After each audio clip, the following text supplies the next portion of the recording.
Today, I'm going to give you my top 3 argument responses that will keep somebody from getting defensive. It's my favorite advice that I use every single day when I walk into the office. If they work for me, I promise they're going to work for you too. Welcome to the Jefferson Fisher podcast, where I'm on a mission to make your next conversation the one that changes everything. If you're watching this on video, you can see that it's the same car, same Jefferson, new microphone. So we're going to see how this sounds. If you enjoy learning tools to improve your communication, I'm going to ask you to follow this channel. And if you would, please leave a review. If you have any topic suggestions or feedback, like feedback on this microphone, I'm going to be looking at them. When things start to get heated in a discussion and you can tell things aren't going well and temperatures are on the rise, here are 3 responses that you can use right away to help turn a potential argument back down to a conversation. Number 1, you tell them what you agree with. You tell them what you agree with. Now, hear me out. That does not mean you need to agree with a single word of what they said. Instead of focus on the content of the message, instead focus on the subject matter. For example, I agree that this topic is worth discussing. I agree that we need to have this conversation. When they hear the phrase, I agree, it automatically breaks down their wall. Number 2, you tell them what you've learned. You tell them what you've learned. For example, after listening, I've learned that this topic is important to you. When you say I've learned, it makes them feel like they've educated. It makes them feel like they're teaching, and it makes them feel like you're growing in the conversation. It makes them less defensive. Number 3, you tell them what's been helpful. You tell them that they've been helpful. For example, that's helpful to know. It's as easy as that. Thank you for telling me that's helpful to know. Whenever they hear that phrase, help or helpful, it makes them feel like they've invested in their own mutual understanding, and it makes them less defensive. Now, as you can imagine, I use these phrases all the time because in my profession as an attorney, I deal with conflict every day. I get hired to handle somebody else's conflict. And the crazy part is somebody else hires an attorney of their own to have conflict with me. And so there are multiple ways where I have to use phrases that dampen conversations, that stop things from getting too hot and heated. And these phrases, why I like them so much, is that they help smooth things over. When I can tell someone that I agree with something about what they said, even the topic itself, even though it's surface level, even though it's macro level, just saying that to them calms it down, or what they've been helpful, or I've learned something, or I'm thankful for something. It helps keep the fire down. And too often in my line of work, people want to push and push and push and feel like they can win an argument. Instead, rather than letting them get defensive, I smooth it down. Because you and I both know, once somebody gets defensive in an argument, it's over. Game over. You're going to have time has to pass before you can reach somebody. When somebody gets defensive, that communication is on lockdown for a while until it calms down.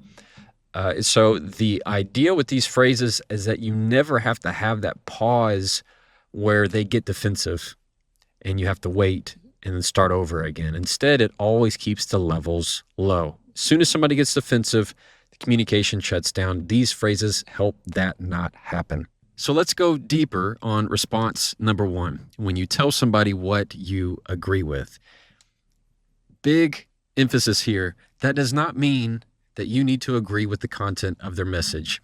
This is not about who's right and who's wrong. Your focus is in the wrong place if that's where your mind is going. As a way to think about this, instead of arguing over where the chairs should be located around the kitchen table and where you should position the couch and rearrange the furniture, that's too detailed. Go bigger. Where are you going to live? What city do you live in? What street are you on? You're going big macro into this communication, not into the nitty-gritty details. So instead of focusing on, I don't agree with what you said, forget that. Go to the subject. Do you agree that this subject is worth talking about? If you do, you find something about it that you can agree on. For example, I agree that this is something we should talk about. I agree that this is a conversation worth having. That is incredibly powerful stuff. Somebody is trying to talk to you and you can feel that they're getting defensive, and you just calmly say, I agree that this is something we should talk about. I agree that we should talk about this. I agree that this topic is worth discussing. Instantly, it's going to pull down their guard. They're going to go, oh, great. Okay, we can have some communication. We can communicate. This person does understand. There is going to be acknowledgement there. And so you keep the argument down. You go back to a conversation because they don't feel like they have to push and press and prove to you. So these are phrases that really do mean a lot. With the disclaimer here, I want to make sure I add this. You have to make sure that when you use these phrases that I'm teaching you, you do them with true intent. Don't use these phrases to manipulate somebody. So don't say you agree that this conversation is worth having when you don't. Don't say that you agree that this topic is worth discussing when you don't. That's manipulative. When you try to control their emotions in a way that is not true and not genuine, that is a bad place to go. And I don't want you to use these phrases for that. These phrases are when your intent and heart is true in it. So if you don't find that what they said was helpful, if you don't find that you've learned something, then don't say that. But if you have, I'm going to ask that you be more objective in the conversation rather than trying to pin and poke in every which way to make them wrong and try to control their behavior. That's manipulative, and I don't want that to happen. So with number one, the focus here is don't focus originally on the content. Focus on the structure of the conversation. That is, can you agree that this communication needs to happen? And if you can, use that phrase because it's going to make them less defensive. On the second response, where you tell them what you've learned, I want you to put yourself in position of student and teacher in that moment. You are trying to, what we've talked about in other episodes, you're having something to learn, not something to prove. So when you can use the phrase, I've learned, thank you for telling me, I've learned something new here. I've learned this topic is important. I learned that you really care about this. I learned this is special to you. When you say I've learned, it makes it a student-teacher mentality to where you're saying this is something new for me. I am getting this information. I am now inputting it into my system, and I've learned something. We're growing. We're progressing in this communication. And it makes them less defensive because it makes them feel like they've taught something. They're going, great, I have shared a part of myself that you are taking and acknowledging and accepting, and now we can have this communication without me feeling like I have to get defensive in any way. It's very much the same thing for response number 3, and that is you tell them that they've been helpful. The word help is very critical there because everybody loves to be helpful. They want to feel like they've been helpful. It makes us feel good if I feel like I've helped somebody else. It makes me feel good if I can help somebody understand more about me or understand more about something else that's important to me. So when you are in that position where they have shared something with you and you can say, that's helpful to know, instantly it relieves that pressure of them having to feel like they're proving something to you, that they have to get defensive. You're saying, that's helpful for me to know. And so you are telling them you're being helpful to me. They're going, great, awesome. Okay, we can be in this together. I help you, you help me. That way we can communicate. It's that 2 levels of there's understanding and acknowledgement. And when you have that together, that's called connection. And it's an awesome thing. Okay, this is one of my favorite parts of the episode. I get to read an email from a follower. So I have a weekly newsletter where I send a communication tip right to your inbox once a week. And those that are on the newsletter are able to email me and I can email them back and answer any questions. It's a lot of fun for me. And if you're not part of that newsletter, you can easily join. It's for free. It's somewhere there in the show notes below. So I got my other phone here. And this one I'm going to pull up real quick. All right, this one is Drew from Denver. Drew says, what's up, Jefferson? Love your content, bro. Thanks, Drew. Appreciate that, bro. He says, hey, I got an issue. There's a guy at work that I work with. He is right across the cubicle from me. It doesn't seem like anything I say goes well, and anything I try to say to make it better does not work. He always seems to get defensive with me. Do you have any advice? Appreciate you. Drew, I feel you, man. So there are times when you're just wanting to make somebody feel like I'm listening. It does not mean you have to get defensive with me.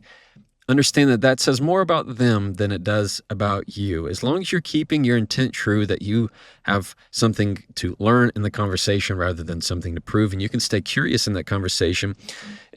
A lot of the defensive mentality is more revealing of what's going on in their life than something that you are doing or not doing, right or wrong. So I wanted you to focus on the phrases that we spoke about today. And that is, I can agree. I can agree this is worth discussing. You didn't give me really any topic of maybe something that you spoke about with this colleague, but let's assume, Drew, that maybe he's coming in to talk about this report and he doesn't feel like you're listening with him, or he doesn't feel like somebody else is listening to him. Sometimes people, let's say this is applicable to a lot of people, where somebody in their world, especially in the workplace, is always the victim. They always play the victim card. And so one way to try to minimize that is to say, I agree, or I can understand why you'd feel that way. I can understand why you feel that way. I can get where you're coming from. You're not accepting what they've said. You're also not agreeing with what they said. So you're not agreeing, you're not disagreeing, you're staying neutral in it, because anything else you add is just going to add more fuel to the fire. Here, in terms of keeping them from getting defensive, I want you to focus on, I can agree that this is something that we need to talk about. I agree that we should be talking about this to management. I agree that X, Y, and Z. It's going to be a strong phrase for you. Anything of I learned or that's been helpful, you may not be using the second one, learn, but you can probably use that's helpful to know. That's helpful to know. I like that. That's good feedback. Any of that kind of thing that you can help stay neutral in the conversation is going to be beneficial to you. So overall, Drew, understand that people getting defensive, there's nothing wrong with that. It's all about how you respond to it that's going to keep an argument from getting worse and going back down to a conversation. So I want you to focus on those phrases I can agree with, it's helpful to know, or going more to people who are in a victim mindset, and that might be I can understand why you think that. I totally get why you'd say that. Any way that you can acknowledge what they're saying without adding fuel to the fire. Thank you for listening to the Jefferson Fisher podcast. If you enjoyed today's episode, I'm going to ask you to please follow this channel, and if you would, leave a review or a star. There is a place where you can leave comments, and if you have any feedback about maybe this microphone that I used for the first time, any questions you had about the episode, just throw them in there. I get to read them. I see them myself and like them and heart them, and it means a lot to me. You can listen to this podcast wherever you like to listen, whether it's on Amazon, Spotify, Apple, YouTube, and as always, you can try that and follow me.